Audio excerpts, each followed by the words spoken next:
رقص خیال کا عنوان اگر کتاب زندگی بھی ہوتا تو موضوع ٹھہرتا کہ جیسے زندگی کی کئی پرتیں، کئی جہتیں، کئی رنگ اور کئی انگ ہیں، اسی طرح رقص خیال میں بھی زندگی کے تقریباً ہر پہلو پر مصنف نے قلم اٹھایا ہے۔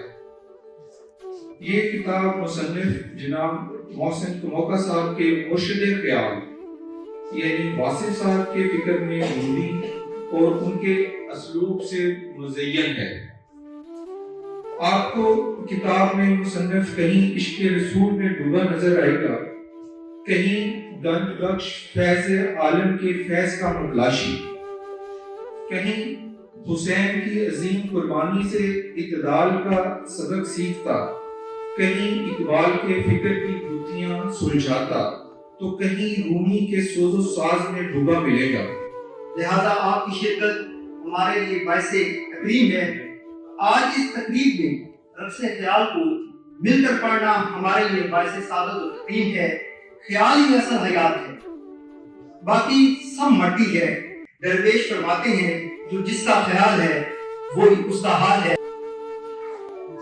کموکا صاحب کی گفتگو اور کتاب سے ان کی انسانیت سے محبت عیاں ہے۔ وہ ایک احساس دل کے مالک ہے۔ کتاب سے لگتا ہے کہ اس میں ان کے دل کی احساسیت میں بہت گہرائی ہے، اور کہتے ہیں کہ جو احساس دل ہوتا ہے وہ اللہ تعالیٰ کے قریب ہوتا ہے۔ میں نے کتاب پڑھنا شروع کی تو پھر اس کے بعد یہ کموکا صاحب کی دوستی نہیں تھی، یہ کتاب کی اپنی رفاقت تھی کہ میں اس وقت تک سو نہیں سکا جب تک کتاب ختم نہ کی۔ اور میں جب کتاب کے وسط میں تھا تو مجھے خیال یہ آ رہا تھا کہ میں اس کو دوبارہ کب پڑھوں گا۔ تو یہ اس کتاب کا کمال ہے۔ یہ خیال کا ایک سمندر ہے، ایک اوشن ہے۔ اس اوشن میں کی مختلف قطرے ہیں، یہ سارے کئی دفعہ ایک جیسے ہو جاتے ہیں، کئی دفعہ مختلف ہوتے ہیں۔ تو کموکا صاحب کی یہ کتاب اسی سلسلے کا حصہ ہے، اور کتاب کے بارے میں مزید بات باقی دوست کریں گے۔ اور میں ہر انسان کا ایک اورا ہوتا ہے، پرسنالٹی اورا اور پرسنالٹی، اور کہیں نہ کہیں روح ایک دوسرے کو جانتے ہیں، تو شاید ہم خیال لوگ ایک دوسرے کو بہت جلدی پہچانتے ہیں۔ تو کیونکہ کموکا صاحب بھی الفاظ کی متلاشی رہتے ہیں اور مجھے بھی الفاظ سے محبت ہے، اس لیے شاید ہمارا ایک بانڈ بن گیا۔ اصل میں ان کی یہ کتاب جو ہے یہ فلسفے، فقہ، فلسفہ اور عمرانیات کا ایک مجموعہ ہے۔ یہ کتاب آپ سمجھے کہ مونولوگ کی شکل میں ہے۔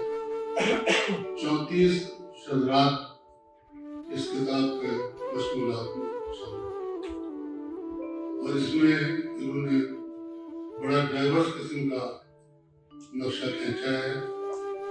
یہ ان کا سفر باطن سے ظاہر کی طرف ہے، لیکن صوفی تو ظاہر سے باطن کی طرف جاتا ہے۔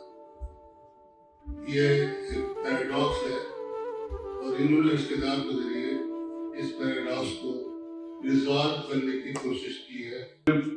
جناب محمد یونس کموکا صاحب رحمۃ اللہ علیہ نے ان کی تربیت کی، یہ اپنے والد کا عکس ہیں، اور اگر آج ان کو جوڈیشری میں یا اس تصنیف کے حوالے سے یہ پذیرائی مل رہی ہے، عزت مل رہی ہے، تو میں سمجھتا ہوں کہ ان میں ان بزرگوں کا کمال ہے کہ مجھے کوئی اگر کتاب ملتی ہے تو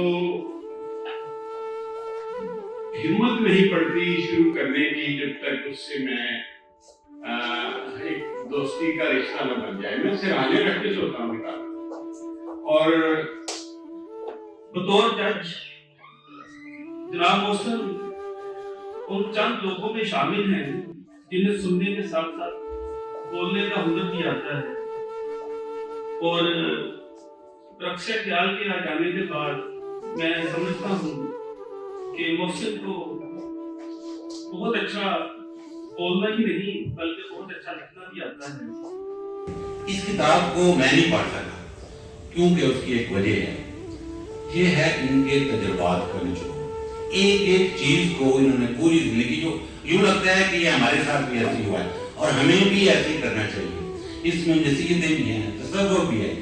ان کی کتاب کا وہ فکرہ میں دیکھ کر حیران رہ گیا. میں نے کہا کہ یہ تصور میں بھی ہم سے بہت آگے نکل چکے. کتاب کا فکرہ ہے, میرے سامنے نہیں ہے. مقبولیت کے لیے قبولیت ضروری ہوتی ہے. میں حیران رہ گیا, کیا خوبصورت فکر ہے. اور سب سے خوبصورت بات, بہت باتیں خوبصورت لگی, لیکن جو سب سے خوبصورت بات مجھے لگی پوری کتاب میں وہ یہ لگی کہ تسبیح تو ایک مشق ہے. تسبیح تو ایک مشق ہے.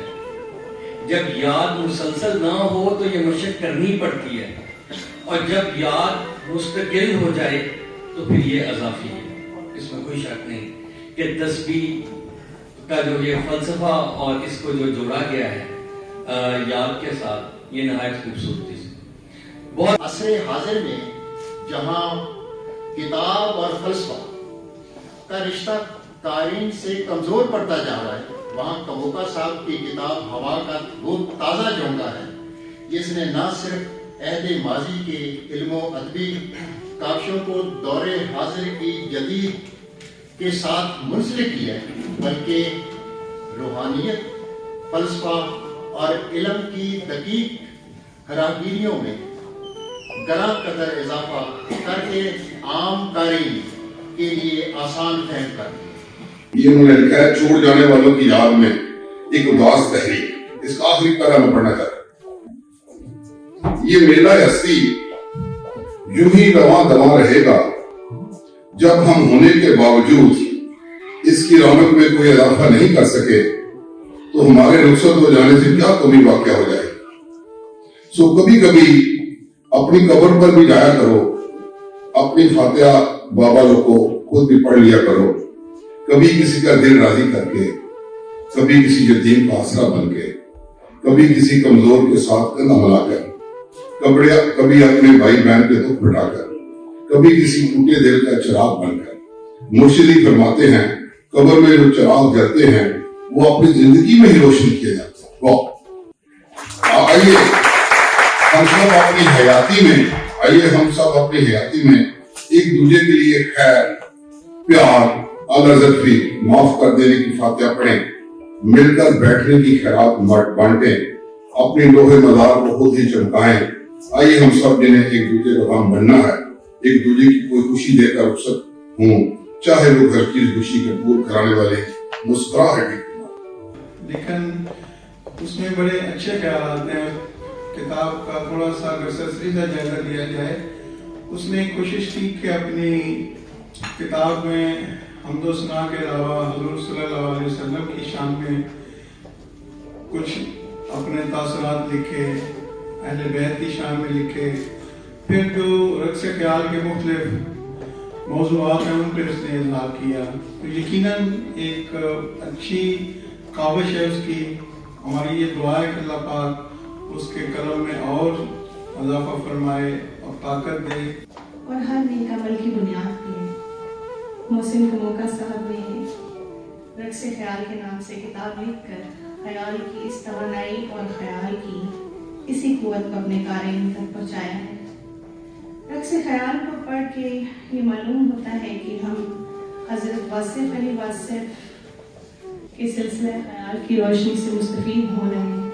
رقص خیال کی اس تقریب سعید میں مختلف الخیال لوگوں کے اجتماع سے نہ صرف ہمارا اجتماعی اشتراک ظاہر ہوتا ہے, بلکہ مجھے راز ہستی کی تلاش میں نکلے Bulleh Shah, Einstein, Stephen Hawking, Wasif بے صفا باصفا اور سلطان باہو ایک صف پہ کھڑے دکھائی دیتے ہیں. بس کسی پر قانون اترتا ہے اور کسی پر جلوہ اترتا ہے, اور کسی کی آواز یوں آتی ہے کہ ہک ہے, ہک ہے, ہک ہے, اور ہک دی ہر دم سکھ ہے, جیڑا ہک کو ڈو کر جانے او کافر تے مشرک ہے.